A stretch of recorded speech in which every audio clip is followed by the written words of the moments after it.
فرمایا جب جب بھی نوجوانوں نے اللہ کے حکموں کی فرما بجا آوری کی، اللہ تعالیٰ نے دنیا بھی سوارا، آخرت بھی اس کی چمک گئی۔ چنانچہ سورہ کہف آپ پڑھتے ہیں، اس میں چند نوجوانوں کا تذکرہ ہے جس نے بت پرستی کا الگ تھلگ ہو کر بائیکاٹ کیا، اور سب کے نظریات جب مل گئے یہ ساتھ تھے، لیکن ان 7 آدمیوں کی صحبت ایک کتے نے اختیار کی۔ اللہ تعالیٰ اس کتے کو، اللہ تعالیٰ جس طرح انسان کو جنت میں ایمان والوں کو بھیجیں گے، اس کتے کو بھی اس کے ساتھ جنت میں داخلہ عطا فرمائیں گے۔ ان لوگوں کا پیچھا حاصل کیا، صحبت صالح ترا صالح کنت، نیک لوگوں کی صحبت تجھے نیک بنا دے گی۔ صحبت طالح ترا طالح کنت، اگر بے ایمانوں کی، قمار بازوں کی اور جوا شراب سٹے بازوں والوں کی تم تابعداری کرنے والے بنو گے تو یہ بھی تمہیں بری خصلت میں مبتلا کر کے چھوڑیں گے، کیونکہ خربوزہ کو دیکھ کر رنگ بدلتا ہے۔ ماحول کا بہت بڑا اثر ہوتا ہے۔ جب یہ طلباء علوم دینیہ مدارس میں تھے، 5 وقت ان کی نمازیں ہوا کرتی تھی، مدارس کسی مصلحت کی وجہ سے اگر بند کر دیا گیا، یہ گاؤں تشریف لے آئے تو مسجد میں نماز جماعت سے پڑھنا کسی بھی وقت ان کے لیے اکثری کے لیے مشکل، ایسا ماحول کا اثر پڑتا ہے۔ تو میرے دوستوں، میرے بزرگوں، نوجوانوں نے انقلاب پیدا کیا ہے جب بھی انہوں نے توحید کے لیے اپنے آپ کو تیار کیا۔ چنانچہ وہ 7 نوجوان نے بت پرستی کا بائیکاٹ کیا۔ اس زمانے میں بادشاہ تھا، اس کا نام دقیانوس بادشاہ تھا۔ اس زمانے میں ان نوجوانوں نے بادشاہ کے دین کے خلاف ایک راہ جو توحید سنت والی تھی اس کو اپنایا تھا۔ دین مسیحیت آنے سے پہلے کا یہ واقعہ ہے۔ چنانچہ ان لوگوں کو بادشاہ نے بلایا اور کہا تم ہماری ملت و مذہب سے الگ تھلگ ہو گئے، یہ کون سی تمہارے اندر جرأت پیدا ہو گئی؟ تمہیں یہ انقلابی ذہنیت حاصل ہوئی تو کہاں سے ہوئی؟ تمہارا موجد کون ہے؟ تمہیں کون ورگلانے والا ہے؟ اللہ تعالیٰ فرماتے ہیں ہم نے ان کے دلوں کو مضبوطی عطا فرمائی۔ لولا ربطنا علی قلبها، انہوں نے کہا کہ ہم تو اللہ وحدہ لا شریک کے فطری اعتبار سے ماننے والے تھے، ہم تمہارے باطل بنائی ہوئی خدائیت کا انکار کرنے والے ہیں، ہم اس کو کبھی قبول نہیں کر سکتے، کیونکہ تم نے ان کو اپنے ہاتھ سے بنایا، پھر اسی کو تم نے خدا بنا لیا، حالانکہ یہ پیدا شدہ ہے، ہمارے ہاتھ کے بنائے ہوئے ہیں، ہم ان کے خدا ہونا چاہیے، لیکن یہی ہمارے خدا اور بھگوان بن جائے، ہماری عقل اس کو تسلیم نہیں کر سکتی، اس لیے ہم اس کو کیوں خدا اور معبود بنانا کریں۔ بادشاہ نے کہا معاملہ بڑا گمبھیر ہے، میں ابھی سفر میں جا رہا ہوں، جب سفر سے واپسی ہوگی اس وقت تک کے لیے تمہیں مہلت دی جاتی ہے، سوچ بچار کر لو ورنہ تمہارا خاتمہ ہو جائے گا۔ چونکہ بادشاہ کے روٹی بنانے والوں کے بیٹے تھے، باورچی کے بیٹے تھے، ذرا غور و فکر کے لیے ان کو موقع دیا، مہلت دی، اور یہ بادشاہ اپنے سفر پر روانہ ہوئے۔ انہوں نے آپس میں مشورہ کیا یہ بادشاہ آئیں گے اور اپنے دعوے سے پھریں گے نہیں، اور ہمیں بھی اللہ نے جو توحید کی گر سکھائی ہے اس سے پھر نہیں سکتے، لہذا خیریت اسی میں ہے، شہر کو چھوڑ کر ہم دور دراز غار خو میں جا کر اللہ کی عبادت کریں گے اور ان دین باطل کا انکار کر کے زندگی گزار کر اللہ کو راضی کرنے والے اعمال کرنا شروع کر دیں گے۔ مٹا دو اپنی ہستی کو اگر کچھ مرتبہ چاہو کہ دانا خاک میں مل کر گل و گلزار ہوتا ہے۔ ان نوجوانوں نے مٹایا، شہر کی زیب و زینت چھوڑی، انہوں نے پہاڑ کے راہ کو اختیار کیا۔ اللہ تعالیٰ فرماتے ہیں یہ غار کے کھو میں گئے، ہم نے ان کے اوپر ایسی نیند طاری کر دی کہ کئی سال تک سوتے رہے، 300 سال تک وہ سو گئے اور 9 دن زیادہ قبری تاریخ کے حساب سے۔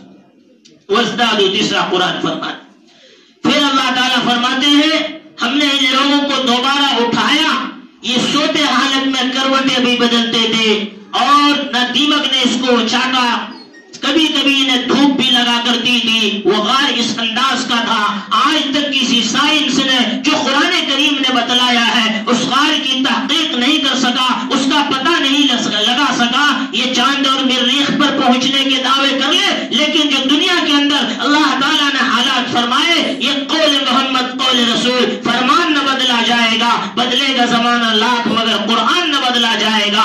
آج تک اس کو کسی کو اس کی تحقیق نہ ہو سکی اور نہ کر سکا. میرے دوستوں میرے بزرگوں, اللہ نے قرآن میں فرمایا یہاں کوئی جھانک کر بھی دیکھے گا اللہ تعالیٰ اس کے دل میں رعب پیدا کر دے گا, پٹ پھرا کر بھاگ جائے گا, اس کی طاقت نہیں ہوگی وہاں تک رسائی کی. اس لیے آج تک وہاں تک کوئی نہیں پہنچ سکا. قرآن کریم کا دعویٰ اپنی جگہ, آج تک 1400 سال کا زمانہ گزر چکا ہے, پھر بھی جو کا تو آج اسی طرح باقی ہے. پھر بھی ہمارا آپ کا قرآن کریم پر یہ یقین نہیں کہ اقیم الصلاۃ وآتوا الزکاۃ, ایک حکم جو ایمان کے بعد نماز پڑھو زکات دو, اسی کو ہم پورا کرنا بن جائے.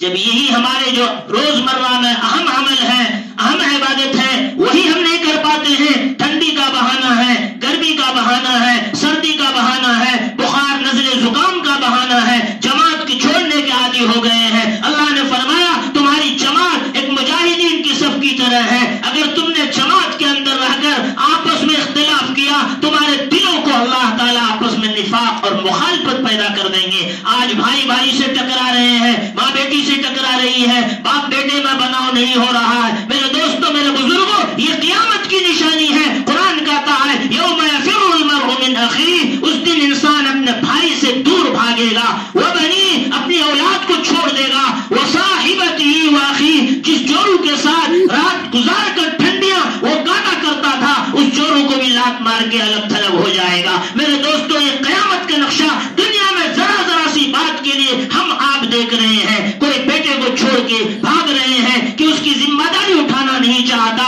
کوئی بیوی کہتی ہے کہ شوہر کو میں چھوڑ دوں, میں بچے کے ساتھ لے کر رہ جاؤں گی, خلا کرا لیتی ہے. یہ کیا منظر ہے؟ یہ قیامت کا منظر ہے. اور قیامت اللہ کے رسول نے فرمایا اقتربت الساعہ, قیامت بالکل قریب آ چکی ہے. وہ منظر ہمارے آپ کے سامنے. تو بہرحال اللہ تعالیٰ نے ان کو 300 سال سلا دیا, پھر اٹھایا, اور اس وقت بادشاہ کا زمانہ بدل چکا تھا. اس وقت کا بادشاہ اس بات کا داعی تھا کہ اللہ تعالیٰ مرنے کے بعد دوبارہ زندہ کریں گے. قوم اس سے دلیل پوچھتے تھے, کیا دلیل ہے کہ 300 سال کے بعد اس کو زندہ کر کے بتا دیا. دلیل یہ ہے کہ 300 سال تک ان کو سلایا گیا, کروٹیں بھی بدلتے رہے, دیمک کیڑے مکوڑے نے بھی ان کو نہیں کھایا, اور اس کے بعد ان سے پوچھا گیا کہ تم کتنا ٹھہرے. کوئی کہنے لگے دن کا ایک حصہ, کوئی کہنے لگے اور پورے دن, شام کے وقت ہم اٹھ گئے ہیں. لیکن ان کو بھوک لگی تھی. بھوک لگنے کے بعد کہا جو اچھا کھانا ہے شہر سے کوئی چپکے سے جاؤ, اور کسی کو پتہ نہ چل پائے, کیونکہ بادشاہ کو پتہ چلا پکڑ لے گا. وہ سمجھ رہے تھے زمانہ یہی ہے, لیکن 300 سال کا زمانہ گزر چکا تھا. چنانچہ جیسے ہی وہ سکہ کو دیکھا, اس نے اس کو پہچان لیا. کہا یہ تو بہت پرانے زمانے کا سکہ معلوم ہوتا ہے بادشاہ کا خزانہ اس کو ہاتھ لگا ہے, چلو اس کو پکڑ کر بادشاہ کے پاس لے چلو. بادشاہ اس وقت دین نصارہ کا ماننے والا تھا. مرنے کے بعد زندہ ہونے پر اس کا عقیدہ تھا, کیونکہ یہ سارے انبیاء کرام علیہم السلام کا عقیدہ ہے. چنانچہ بادشاہ نے درباریوں کو بلایا اور کہا دیکھو یہ زندہ ہونے کی ثبوت کے لیے اللہ نے ہمیں آپ کو نشانیاں بیان فرمائی ہے, اور وہ تختیاں جن میں وہ ساتوں کے نام اور اس کے ساتھ اس کتے کا بھی نام تھا جس کو اصحاب الکہف والرقیم قرآن کریم میں کہا گیا ہے. اور اس سورت کو جمعہ کے دن پڑھنے سے قدم سے لے کر آسمان تک اللہ نیکی بھر دیتے ہیں. ایک جمعہ سے دوسرے جمعہ تک کے لیے گناہوں کا کفارہ کر دیتے ہیں. کبھی ہم مسلمانوں کو شوق ہوتا ہے کہ ہم بھی قرآن پڑھنے والے بنے. اگر زیادہ توفیق ہوتی ہے تو بچوں کو خرچ دے کے مدرسے بھیج دیتے ہیں کہ کم سے کم میرا نماز جنازہ آ کر پڑھا دے. یہ ہم مسلمانوں کی حالت. صحابہ کرام رضوان اللہ تعالی علیہ مجمعین کفر کی پوجا کیا کرتے تھے, بتوں کی پوجا کیا کرتے تھے, شرک و بدعت کی زندگی گزارا کرتے تھے, بھائی بھائی کا دشمن بنا ہوا تھا. ایک مرڈر کے نتیجے میں لاکھوں کروڑوں مرڈر ہوا کرتے تھے. میرے دوستوں میرے بزرگوں, حتیٰ کہ امن و امان بالکل مشکل ہو چکا تھا. اس زمانے میں صحابہ کرام کے دل توحید کی بنیاد پر یہ قرآن کریم اترنے کے نتیجے میں ایسے بن گئے کہ شیر و شکر, دودھ اور شکر میں کوئی فرق نہیں پڑا. قرآن نے فرمایا اگر روئے زمین کی ساری جائیداد کو خرچ کر کے اگر صحابہ کرام کے دلوں کو تم ملانا چاہتے اور قیامت تک ایک انسان کا دل دوسرے انسان سے ملانا چاہو گے, خرچ کر کے دیکھ لو, نہیں ملا سکتے. وَلَٰكِنَّ اللَّهَ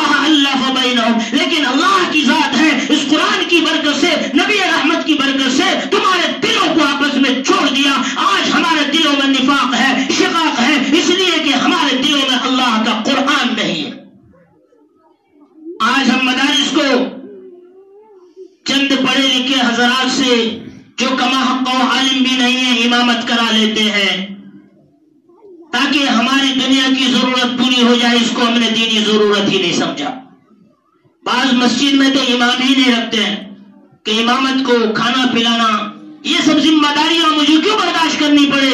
کھاؤ کماؤ یہود و نصارہ کی طرح بلڈنگیں بناؤ. نبی نے فرمایا تھا مسجد نبی سے کسی کا گھر اونچا ہو جائے یہ نبی کو پسند نہیں ہے. ایک قبت نما گھر دیکھا نبی کریم علیہ السلام نے اس صحابی کی طرف سے چہرہ موڑ لیا. 3 مرتبہ سلام ہو رہا ہے, تینوں مرتبہ چہرہ موڑا جا رہا ہے. کسی سے پوچھا کیا بات ہے؟ سلام کا جواب مجھے نبی نہیں دے رہے ہیں جو کہتے ہیں سلام کو پھیلاؤ. صحابہ نے بتلایا تمہارے قبہ کے پاس سے گزر ہوا, دیکھا, پوچھا یہ کس کا ہے؟ بتلایا گیا فلاں کا. شاید یہی ناگواری کی وجہ ہو. صحابہ نے بتایا نہیں, پھاوڑا ہاتھ میں لیا, پورے قبہ نما گھر کو ڈھا دیا اور اللہ کے رسول کی خدمت میں آ گئے. بتایا بھی نہیں کہ حضرت میں نے یہ کام کر دیا. احسان جتانا صحابہ کی زندگی کا کام ہی نہیں تھا. چنانچہ دوبارہ کسی مقصد سے جا رہے تھے, گزرے, کہاں یہاں یہ قبہ نما گھر تھا, نہیں نظر آ رہا ہے, کہا ایسا واقعہ ہوا, اس نے ڈھا دیا. اللہ کے رسول نے فرمایا تم اگر یہود و نصارہ کی تقلید کرو گے, اپنے گھروں کو اللہ کے گھروں سے بلند کرو گے. تم نے قرآن پڑھا فی بیوت اذن اللہ ان ترفع, یہ مساجد ان گھروں میں سے ہے, اللہ تعالیٰ نے اس کو بلند کرنے کا حکم دیا ہے اور تم اپنے گھروں کو اس مسجد سے بلند کرتے ہو. چاند سورج پر پہنچ کر اگر ان کو کوئی روشنی نظر آئی تو یہی مسجد نظر آئے اور یہی چمکتی ہوئی چیزیں مکہ مدینہ ان کو نظر آیا کہ روئے زمین میں اگر کوئی روشنی ہے تو یہی مکہ مدینہ ہے. اس مسجد کو مسجد نبوی سے تعلق ہے. مسجد نبوی کے اعمال سے اس مسجد کو چھوڑو گے ہدایت ہوگی, ترقی ہوگی, آپ کو قرآن زندہ ہوگا, آپ کے بچے کے دلوں میں شراب کی نفرت ہوگی, قتل کی نفرت ہوگی, جوئے پاسے کی تیر کی نفرت ہوگی اور قوم کو ستانے کا, ماں باپ کے بڑھاپے میں خدمت گزاری کا شوق دلائے گا. میرے دوستوں, میرے بزرگوں, وہ معزز تھے زمانے میں مسلمان ہو کر اور آج ہم خار ہوئے تاریخ قرآن ہو کر. علامہ اقبال نے بہت پہلے مسلمانوں کی دلوں کو جھنجھوڑنے ہی کے لیے کہا تھا. تو میں نے جو آپ حضرات کے سامنے یہ واقعہ رکھا ہے قرآن مقدس کا, لا فارض ولا بک, موسیٰ علیہ السلام کو پریشان کیا گیا, ان کے نائبین کو بھی پریشان کیا گیا, نبی کو پریشان کیا گیا, نبی کے نائبین کو بھی پریشان کیا جائے گا, طرح طرح سے تہمتیں دیے جائیں گے, لیکن گھبرانے کی ضرورت نہیں. علماء انبیاء کے وارث ہو, آپ کی ذمہ داری ہے دین سکھانا, سمجھانا, قرآن سنانا. اگر جان بھی چلی جائے گی شہید, دنیا میں اگر تمہیں زندگی ملے گی عزت کی زندگی, کبھی غلامی کی زندگی اختیار نہیں کرنی ہوگی. قرآن کہتا ہے اقرا وربک الاکرم, تو پڑھ قرآن, تیرا رب کرے گا تیرا اکرام, تجھے عزت دے گا, تجھے ذلیل نہیں ہونے دے گا. ذلتی چاہے نفس کی ہو, چاہے جان کی ہو, چاہے شیطان کی ہو, چاہے کسی اور انسان کی ہو. نہ منہا خلقناکم, اسی زمین سے ہم نے تمہیں پیدا کیا, وفیہا نعیدکم, اسی زمین میں لوٹائیں گے, ومنہا نخرجکم تارۃ اخری, قیامت کے دن اسی زمین سے ہم تم کو اٹھا کر لائیں گے تاکہ تم کہہ سکو اللہ کے رسول کے صحابی نے اپنی ناک کٹائی, اپنے جگر کو کٹوا دیا اور ان کا مسلح بنایا گیا, اور اس طریقے سے احد کے پہاڑ سے انہوں نے اسلام کے اعلی کلمت اللہ والے کلمہ کے لیے جان شہادت پیش کر دی. اسی طریقے سے ہم نے بھی دین حق کے خاطر, قرآن سنانے کی خاطر, مساجد مدارس آباد کرنے کے خاطر, قوم و ملت میں چھوڑ کے خاطر قرآن کے لیے جان دے دی, لیکن ان ظالموں کی فرمان کی پرواہ نہ کی اور ان کی دھمکیوں سے نہیں ڈرے. قیامت میں اللہ کے دربار میں کہنے کا موقع نصیب ہو جائے. دنیا آپ کو اسی لیے اللہ نے دیا ہے. افحسبتم انما خلقناکم عبثا, کیا تم سمجھتے ہو یوں ہی بیکار اللہ نے پیدا کیا؟ نہیں, بہت بڑے کام کے لیے اللہ تعالیٰ نے تمہیں پیدا کیا ہے. تم مفتی بنو گے, تم مجاہد بنو گے, تم غازی بنو گے, قوموں کی تقدیر بدلنے کے ذمہ دار اور سپہ سالار بنو گے. اپنے آپ کو کم تر مت سمجھو, ان بچوں کو منحوس اور اسی طریقے سے بیکار اپائج مت سمجھو. تمہاری ذمہ داری ہے مدارس کو چلاؤ, مکاتب کو چلاؤ, مسجد کی تعلیم کو عام کرو, گھر گھر کی تعلیم کو عام کرو. جب جا کر تمہاری زندگی میں وہ نصرت غیب آئیں گے جو بدر کے میدان میں 5000 فرشتوں کو بھیج کر صحابہ کرام کی کرائی گئی تھی, اور احد میں, خندق میں, احزاب میں, ہر جگہ اللہ کے رسول کے صحابہ کی غیبی نصرت ہوئی تھی. آج بھی اور جس طرح میں اس کے مقابلے میں آپ کے علماء اکابرین نے 14,000 میں قربانی دے کر آزادی آپ کو دکھلائی دی، اور انہوں نے اللہ کی طرف سے غیبی نصرت مدد کا معاملہ کیا تھا، اور انہیں دیوبند کی سرزمین سے دعوت و تبلیغ کے پانی کو اللہ تعالیٰ نے نشاور کیا۔ ان کی دعائیں نیم شبی کا یہ حال اور اثر تھا۔ آپ کو بھی اسی طرح بننے کی ضرورت ہے، تبھی جا کر اللہ کی غیبی نصرت اور مدد آئی۔ چنانچہ صحابہ کرام رضوان اللہ تعالی علیہم اجمعین نے قرآن سمجھا تھا، وہ عربی جانتے تھے، ان کی سارے اصل و رموز سے واقف ہوا کرتے تھے، انہوں نے اپنے اساتذہ کی قدر کی تھی، اور انہوں نے اس کے سامنے تلمذ طے کر کے اپنے آپ کو مٹانے کی فکر کی تھی۔ اللہ نے پوری دنیا میں اس کو ستارے کے مانند راہبر اور مقتدا بنا کر قرآن میں پیش کیا۔ فَإِنْ آمَنُوا بِمِثْلِ مَا آمَنْتُمْ بِهِ فَقَدِ اهْتَدَوْا، بعد میں آنے والے تمہارے جیسے اگر صحابہ ایمان لے آئیں گے تو وہ لوگ ہدایت پائیں گے، ورنہ ہدایت نہیں پا سکتے۔ تو موسیٰ علیہ السلام سے سوال کیا گیا، فرمایا وہ جوان گائے ہونی چاہیے، اس پر بھی اس نے اکتفا نہیں کیا۔ کیا کہا؟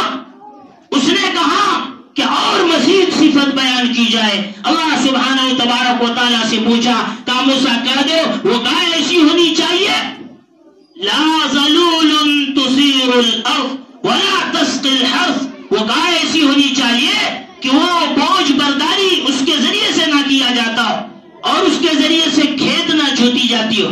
کہ گائے سے کھیت بھی جوتا کرتے تو قرآن کا۔ تو انہوں نے جب یہ سوالات کیے اس کے پورے جواب ملے، اب انہوں نے سوچا مزید سوال کریں گے، مزید اوصاف اللہ کی طرف سے اتارے جائیں گے، گائے ایسی تلاش کرنا میرے لیے مشکل ہو جائے گا۔ کہا انشاءاللہ اگر اللہ نے چاہا تو ہم اس کو پورا کریں گے۔ اس بات پر وہ لوگ تیار ہوئے، انہوں نے گائے کو تلاش کرنا شروع کیا۔ وہ گائے کہاں ملی؟ عبرت سے سنیے گا۔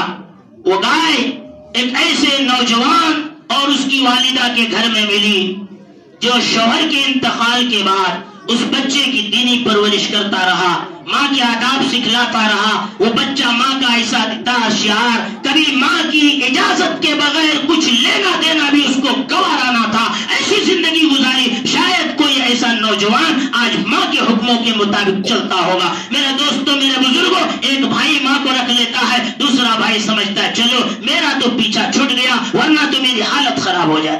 ارے تو بد نصیب ہے جس ماں نے تیرے قربت کو کیا ہے اور ناماں تیرے کو اپنے پیٹ میں رکھا ہے۔ میرے دوستوں، میرے بزرگوں، اس ماں کو تم نے ہکار دیا، اللہ نے بڑھاپے میں تم سے ان کی خدمت نہیں لی، اس سے زیادہ محرومی تمہارے لیے کیا ہو سکتی ہے۔ فرمایا ایک بزرگ نے، میں نے 70 سال ماں کو کندھوں پر بٹھا کر خانے کعبہ کا طواف کرایا، کیا میں نے ماں کا حق ادا کر دیا؟ کہا نادان، میرے نوح بھی تجھے مل جائے اور تو اس طرح طواف کراتا پھر ماں کو کعبہ کی چاروں طرف۔ یاد رکھو ماں کے دودھ کے ایک قطرے کا بھی تو نے حق ادا نہیں۔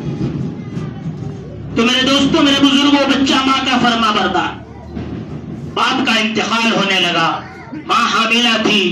کہا تو کیسے اس گائے کی دیکھ ریکھ کرے گی؟ میں اللہ کے سپرد میں اس گائے کو دے کے آ جاتا ہوں، اور جب میرا بیٹا جوان ہو جائے ان سے کہنا اللہ سے جا کر اپنی امانت والی گائے کو تم لے کر آ جاؤ، گردن میں ہاتھ ڈال کر لے کے چلے آنا، وہ موتیوں منقاد ہو کر آ جائے گی۔ چنانچہ جنگل میں گیا اور گائے کو اس نے جنگل میں چرنے کے لیے چھوڑ دیا۔ ادھر ان کا انتقال ہو گیا، اللہ کے سپرد میں دے دیا تھا، اللہ نے اس کو قبول کر لیا۔ اس گائے کی جنگل میں شیر، چیتے، بھیڑیے، ہر چیز سے حفاظت ہوتی رہی۔ بچہ پیدا ہوا اور جب نیک صالح ہوا، ماں نے کہا بیٹا اب تو جوان ہو گیا ہے، کچھ محنتوں مزدوری کر لے تاکہ گھر کا خرچہ بھی چل جائے اور تیری زندگی بھی سنور جائے، اللہ نے تجارت میں برکت رکھی ہے۔ کہا کیسے کروں؟ کہاں تیرے باپ نے اللہ کی امان میں ایک گائے کو دی ہے، تو جنگل جا اور اس کے گردن کو پکڑ کے لے کے آ جا، اس کو بیچ کر اپنی زندگی کی ضرورت پوری کر لے۔ کہا اچھا ماں میں جاتا ہوں۔ کہا یاد رکھو اگر بیچنے کی بات کوئی پوچھے تو کہنا 3 درہم میں، اس سے زیادہ میں نہیں دینا۔ مگر ماں کی اجازت سے بچہ گیا اور جنگل میں جا کے کہا میرے ابا نے جو اللہ کے امان میں دیا تھا وہ گائے میرے سامنے آ جائے، میں اس کو گھر لے کر اپنی ضرورت میں بیچنا چاہتا ہوں۔ وہ گائے دوڑتی ہوئی سامنے آئی، گردن میں ہاتھ رکھا، کہا حدیث میں موجود ہے بچہ کان پکڑ کر لاتا، گائے کبھی اس کی تابع نہیں ہوتی، لیکن ماں کے حکم کے مطابق گردن میں ہاتھ ڈالتے ہی گائے تابع ہو گئی۔ بچہ لے کر آ رہا تھا، 3 فرشتے کو اللہ تعالیٰ نے بیوپاری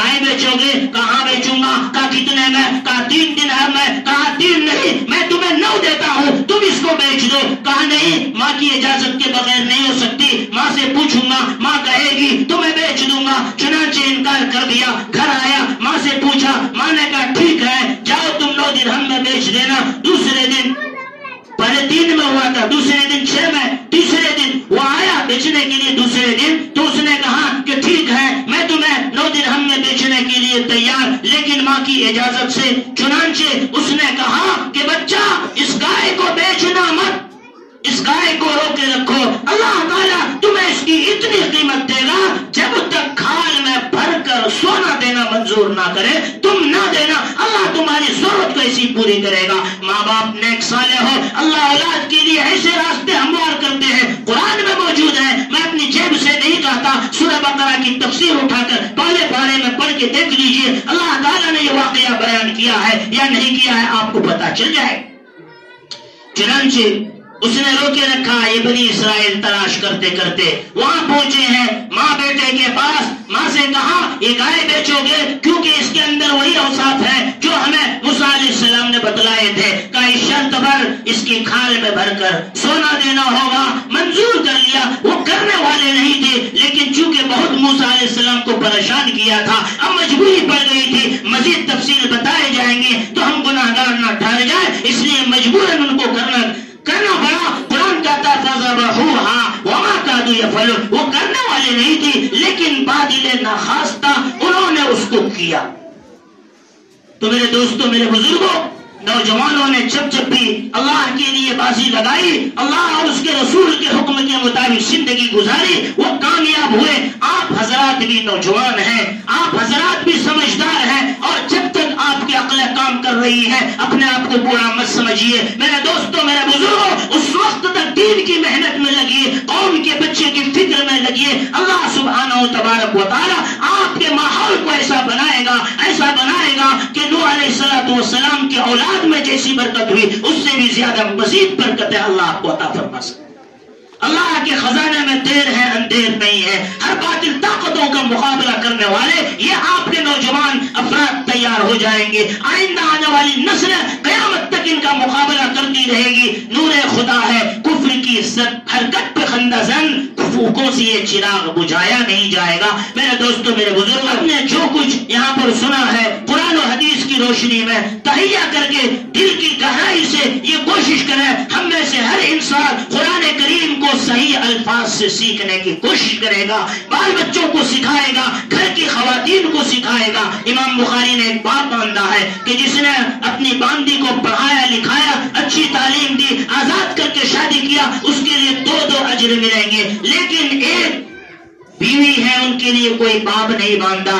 جمہور علماء نے اس کا جواب دیا ہے، شارحین حضرات نے اس کا جواب دیا ہے، جب باندی کو سمجھ دینا، سمجھانا اور ان کو نفع بخش علوم پہنچانا 22 سے 2 اجر ہوا، تو گھر کی بیوی جو ان کی ذمہ داری ہے، ان کے ماتحت میں رہنے والی ہے، اور اس کے بارے میں قیامت کے دن اس کو جواب دہ ہونا ہوگا، اس کی تربیت و تعلیم تو بدل جائے اور اس میں شامل۔